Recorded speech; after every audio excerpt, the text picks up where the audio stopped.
Attracting new guests is crucial to any scenario goal in Rollercoaster Tycoon.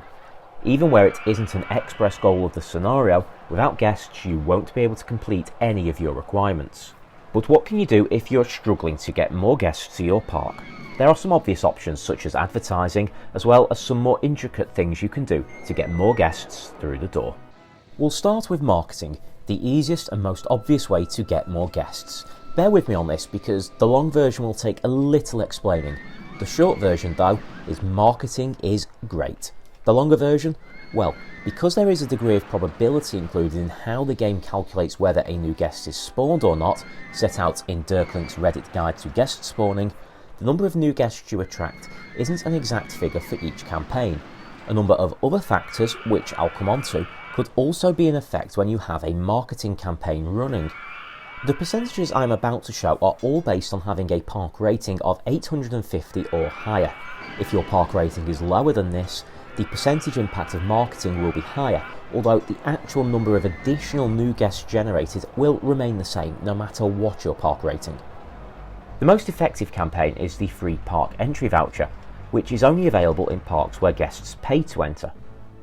Before considering other factors, this will likely increase the number of your new guests generated by around 36% for the period you advertise, but of course you won't earn any entry fee revenue from those guests. Because of other factors I will come on to, it is hard to put an actual number on the impact of advertising, but presuming you have no additional positive or negative factors to consider, you're looking at around 50 to 55 extra new guests for a 2-week campaign for free park entry. The least effective campaigns are the free food vouchers, ads for a certain ride and half-price entry vouchers, but they will each still give you around a 22% increase in guest generation, so a good return on your investment. The most expensive campaign, which is to advertise the park, will increase guest generation by around 26%, but of course you then have the advantage of these guests spending money on entry fees or on rides. In the long term, the best value advertising campaign is the one for a free ride ticket. That will boost new guest generation by around 30%. Those guests then get one free ride, which you could nominate as one of your cheapest rides, but once they are in the park, they will then spend plenty of money on other rides. Just don't use it on a ride which is free or costs less than 30p or 30 cents. That's because they are pretty ineffective for cheap or free rides. But if you're purely looking for new guests and revenue isn't an issue, then you can employ all available campaigns at the same time to receive a huge boost in new arrivals. And just to reiterate, those percentages are all based on having a park rating at 850 or more. If your park rating is lower, the actual percentage impact of advertising is higher, although the actual number of new guests generated will still be lower than if you get the park rating to 850 or higher.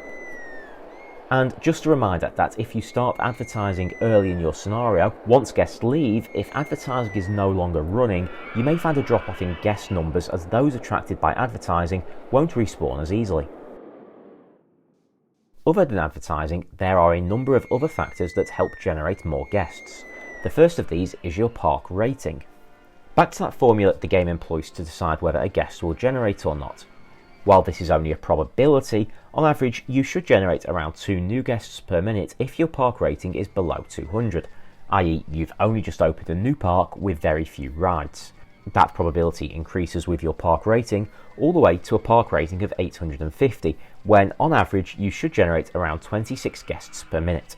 That's before you reach a number the game's coding calls the suggested maximum guests, which I'll come on to when we discuss building new rides. So if your park rating isn't yet at 850, look for ways to try and improve it, as more guests will come to a good park. Need some pointers? Well, I've got a video for that. Check it out. Awards are great to have. That average number of guests generated per minute increases when you win awards, and decreases if you receive negative awards such as the Most Confusing Layout Award. The more awards you have, the more new guests you will attract. Easy awards to target include Tidiest Park, Safest Park, and if you use a lot of scenery, the Most Beautiful Park Award. Again, it's impossible to put an exact number on it, but if you have a park rating 850 or higher and haven't reached your suggested maximum guests yet, then you're looking at an extra 7 guests per minute for winning an award. or around 3 extra guests per 2 minutes if you have hit that suggested maximum guest, which I promise I'll get to shortly. Next up is the entry fee. If your park is pay on entry, don't overcharge. Check how much money guests have in their pockets when they are spawned. It will be one of 4 values within a range of £30 or dollars or euros, i.e. if you find a guest with £65 and a guest with £95, then the other amounts they may arrive with would be £75 or £80, or of course dollars, euros, or whatever currency you use. If you charge more than what they have in their pocket, they won't enter. On top of that, if your park is deemed to be poor value, you'll spawn far fewer guests. A good rule of thumb many players use is to add £10 to your entry fee for every roller coaster you build, and another £10 for every 3 flat rides you build. Don't overcharge, or your guests just won't show up. Finally, build new rides, which you're probably doing anyway, but new rides will attract new guests, which brings me to that suggested maximum guests number I've been mentioning. Each ride has a number of guests it will add to your park. It's not strict, and all the other factors mentioned still play their part. But say you have 3 rides and their total guest contribution is 170. Once you have 170 guests in your park, the chances of attracting new guests without advertising significantly reduces. This is the suggested maximum guest number. Add a new ride and you will attract new guests at a normal rate again.